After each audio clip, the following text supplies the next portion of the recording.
Bonsoir Nathalie Bassir. Bonsoir. Bonsoir. Alors, et merci. Et merci.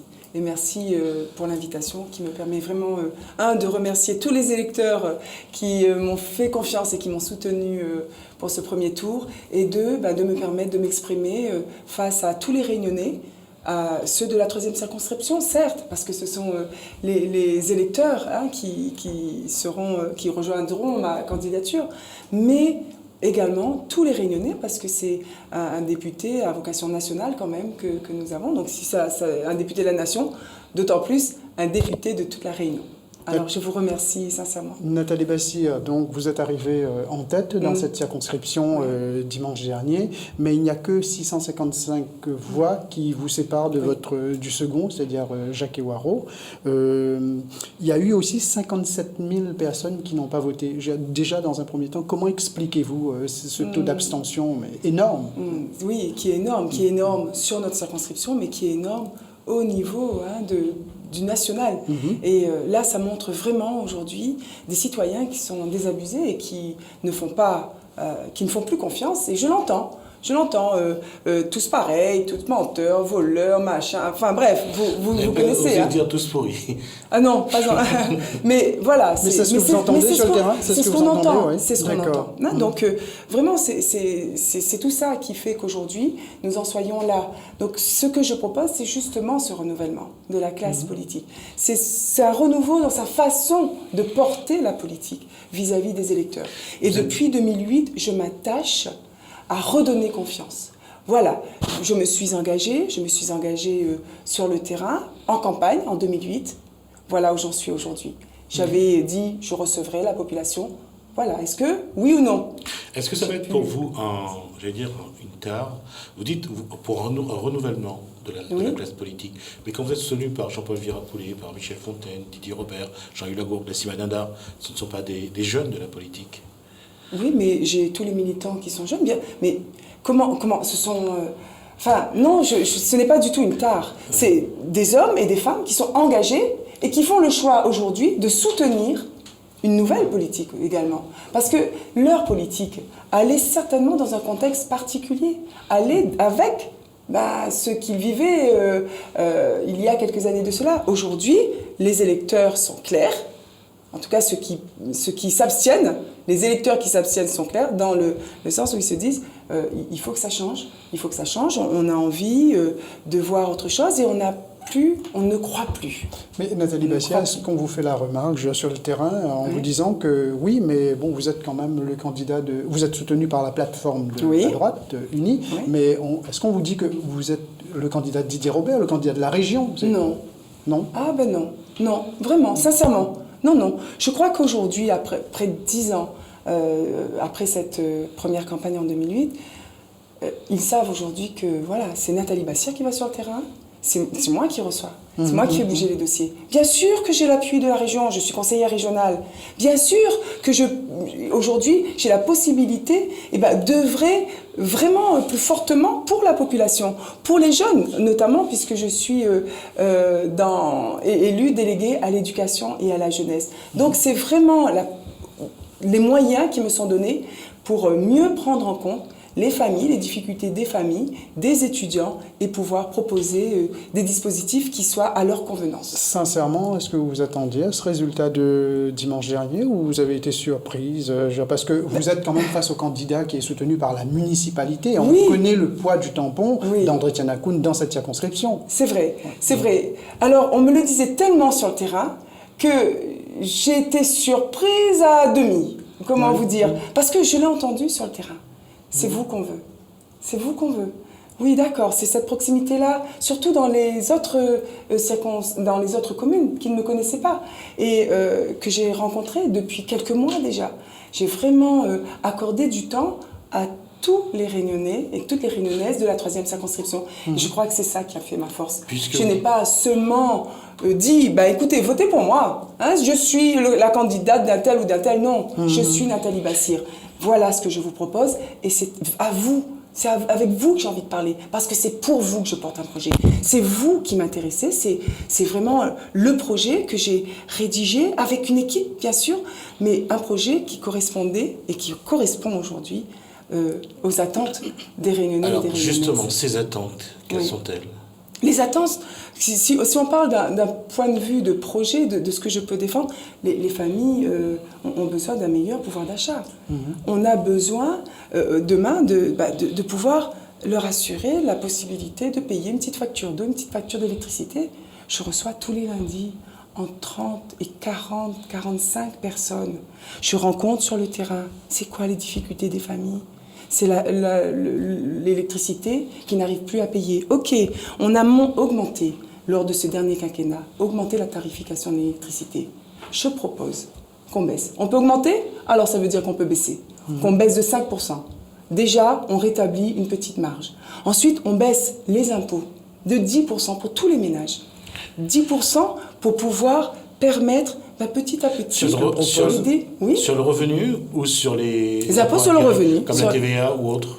Les impôts sur le revenu pour toutes les familles et notamment les classes moyennes. Le président de la République propose déjà la suppression carrément de la taxe d'habitation pour 80% de Français. Alors, très bien, très bien. Mais par contre, il faudra être vigilant. S'il supprime là, c'est que quelque part, il faudra bien grappiller. Il parle déjà. Exactement, la hausse de la CSG.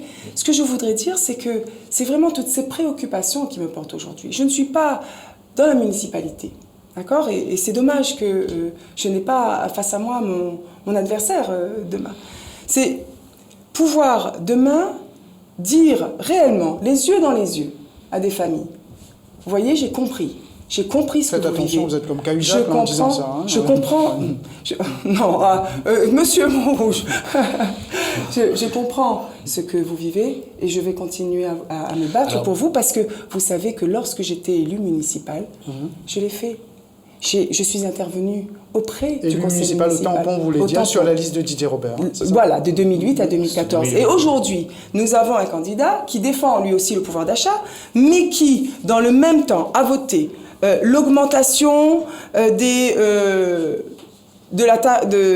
la cantine, d'accord, qui augmente, qui supprime le transport gratuit. Juste préciser que vous parlez de Jackie Waro, là. Oui, je parle de monsieur... Qui est premier adjoint au maire au tampon. Qui est premier adjoint au maire. Qui est candidat finaliste également comme vous dans la 3e circonscription. Exactement. Qui dit qu'il va protéger les familles... Qu'on a invité mais qui n'a pas pu venir. Mais qui n'est pas venu. Oui. Qui dit qu'il va aller protéger les familles là-bas, à l'Assemblée nationale. Et c'est là où je lui dis, d'accord. Par contre, allons essayer de protéger un peu les familles au tampon. Alors dans ce cas, on ne vote pas une hausse des impôts locaux en 2016 quand on sait que les familles sont aux abois. On ne vote pas une augmentation excessive des factures d'eau. On ne vote pas l'augmentation du prix du ticket de bus, qui était gratuit pour les enfants en transport scolaire et qui revient aujourd'hui à 15 € par enfant. Mais on connaît les arguments, on connaît les arguments avancés par Jackie Waro. Oui. Ils disent que parce que les prédécesseurs ont un peu vidé les caisses municipales. Il faut qu'on arrête alors. Il faut qu'on arrête vraiment avec ce langage politicien qui alors, ils créent eux-mêmes. En fait, c'est en parlant comme ça, en tenant ce langage de bois, en tenant cette langue de bois, c'est eux-mêmes, c'est nous-mêmes. Je veux bien me mettre, je suis une femme politique, mais c'est ça qui crée aujourd'hui le trouble parmi les électeurs, et c'est ça qui fait que nous avons un taux d'abstention aussi fort. Alors, ça, c'était pour les sujets, je dirais, de votre programme. Mais vous, personnellement, quelle est votre conception du rôle ou de la mission ou d'une députée? Alors, demain, ce que je veux, bien sûr que c'est voter des amendements, des lois, d'accord, porter vraiment, demain, le quotidien des Réunionnais à l'Assemblée nationale. Moi, je me dis que peut-être ils ne savent pas tout ce qui se passe ici sur le terrain. Peut-être qu'ils ne savent pas tout ce qui se passe dans nos familles. Parce que quand on voit aujourd'hui qu'une famille qui perçoit le RSA, et dont un enfant, qu'il ait 16 ans en contrat d'apprentissage ou qu'il ait 20 ans avec un petit contrat aidé, que parce qu'il y a l'addition des deux petits revenus, on dépasse un plafond, c'est dur, c'est difficile. C'est difficile de dire à la famille, écoutez, comme votre fils a 16 ans et qu'il perçoit un petit revenu, peut-être que c'est à lui de payer la facture d'eau ou d'électricité ou de payer à manger parce que les minima sociaux de vos parents baissent. Est-ce que c'est ça que nous voulons pour nos familles? Est-ce que c'est les mettre en difficulté? Je veux qu'ils sachent là-bas à l'Assemblée nationale que quand on fait ça, Est-ce qu'on ne pourrait pas, à un moment donné, garder les minima sociaux comme ils sont? Mais quand vous dites « je veux qu'ils sachent », mais Je veux que le gouvernement... Les électeurs ont élu des députés, justement, de La Réunion pour porter cette voix-là à l'Assemblée nationale. Oui, et qu'est-ce qu'il en est? Pas la peine d'attendre le gouvernement, il faut que ce soit les députés de La Réunion qui défendent un projet. Ouais. Mais bien sûr, mais c'est ça. Mais il faut qu'ils le sachent quand même. Peut-être qu'ils ne savent pas ça. Ils ne savent peut-être pas que lorsqu'on fait ça... Enfin, je sais qu'aujourd'hui, il y a des incohérences, qu'il y a des lois ou des amendements qui sont pensés là-bas, à Paris, mais qui n'appartiennent pas du tout, qui ne correspondent pas du tout à notre contexte, à nous, ici à La Réunion. Il faut les adapter. Il faut les adapter. On peut peut-être geler à un moment donné les minima sociaux parce qu'ils ne touchent pas tant que ça. Donc vous nous avez parlé de pouvoir d'achat, mais il y a quand même eu la loi Lurel ces 5 dernières années. Oui, et je continue à avoir des familles qui viennent me demander un colis alimentaire, et je continue à avoir des familles, des hommes et des femmes qui sont en difficulté, qui n'arrivent toujours pas à payer leur facture d'eau et d'électricité et qui n'ont pas à manger. Donc la loi Lurel, il y a certainement aussi à revoir. Ce que je veux, alors c'est pas seulement ces aides, c'est pouvoir développer l'emploi. C'est ça la solution. C'est développer l'emploi local en adoptant des mesures. Ça passe par les aides aux entreprises, de création d'entreprises. Exactement. Mais vous, concrètement, qu'est-ce que vous proposez? Si vous êtes élu demain, quand vous parlez d'emploi local, si vous amendez une loi ou si vous proposez carrément un projet de loi, qu'est-ce que vous allez... Il faut qu'on ait la possibilité demain de plafonner l'impôt de société à 15%. Ça va déjà permettre aux entreprises qui existent d'embaucher et de développer leur entreprise. D'accord ? Ensuite, réduction des charges sociales à 50%. Donc, quand je dis ça, ce n'est pas Nathalie Bassir qui dit « Oh, mais à 15%, peut-être qu'ils vont embaucher. » Ce n'est pas ça. C'est ce que j'entends. C'est le monde économique. C'est le monde économique qui parle ainsi. Et je crois qu'il nous faut être à l'écoute. Après, on essaye. Allons essayer. Allons se dire, parce que j'entends déjà ceux qui sont contre dire « ça ne va jamais marcher, on a déjà fait ». Allons essayer. Allons permettre réellement ces mesures d'exister pour voir l'impact que ça a sur le marché du travail. Ensuite, la création d'activités est essentielle. Nous avons des compétences et un potentiel dans nos citoyens, qui soient réunionnais, qui soient jeunes ou moins jeunes, mais vraiment extraordinaires. Alors il faut qu'ils traduisent toutes ces compétences en service à travers la création d'activités. Et pouvoir, 1, alléger les démarches administratives, 2, les accompagner, mais réellement les accompagner, du début jusqu'à la fin, parce que c'est très très lourd. Je peux savoir, je sais très bien faire les confitures de papaye, d'accord? Ça c'est super. Moi je sais que ça va partir, tout le monde achète, tout le monde. Mais par contre, je n'arrive pas à gérer. Je ne sais pas comment ça marche une entreprise. Je ne sais pas comment il faut payer telle charge et telle charge. Ça, c'est pas la peine d'être député. Je pourrais aller défendre ça à Paris. On peut le faire ici, au niveau... Nous avons déjà commencé, mais il n'empêche que dans l'allègement des démarches administratives, il faut quand même passer par là-bas. Il y a vraiment, demain, un potentiel à exploiter dans la création d'activités.